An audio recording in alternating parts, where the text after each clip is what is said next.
Hello friends. இப்போத்த பிள்ளைங்களுக்கெல்லாம் பார்த்தீங்கன்னா, haemoglobin வந்து சடனாகவே கம்மியாயிருது. அதுவும் ப்ரெக்னென்ட் லேடீஸ்லாம் வந்து சுத்தமாக கம்மியாயிருது. என் பொண்ணுக்கு +2 கரெக்டாக எக்ஸாம் டைமுக்கு முன்னாடி பார்த்தீங்கன்னா, ரொம்ப உடம்பு முடியாமல் போய் ஹீமோகுளோபின் கம்மியாகி எப்போ பார்த்தாலும் தூங்கிட்டே இருப்பா. எல்லாம் படிக்க மாட்டேங்கிறா, தூங்குறா தூங்குறா அப்படின்னு சொல்லிட்டே இருந்தாங்க. அப்புறம் தான் தெரிஞ்சது அவளுக்கு வந்து ஹீமோகுளோபின் கம்மியாக இருக்குது அப்படின்னு சொல்லிட்டு.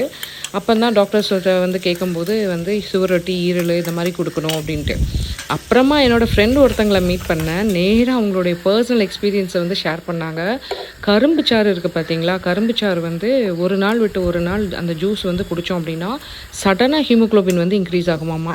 சுகர் பேஷண்ட்ஸ் வந்து அதை அவாய்ட் பண்ணிக்கோங்க. மற்றபடி வேறு வந்து தாராளமாக ஒரு நாள் விட்டு ஒரு நாள் எடுத்தோம் அப்படின்னு சொன்னால் சூப்பராக ஹீமோகுளோபின் வந்து இன்க்ரீஸ் ஆகும் அப்படின்னு சொன்னாங்க.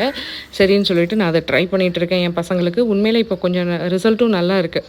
ஸோ நீங்களும் ட்ரை பண்ணி பாருங்கள்.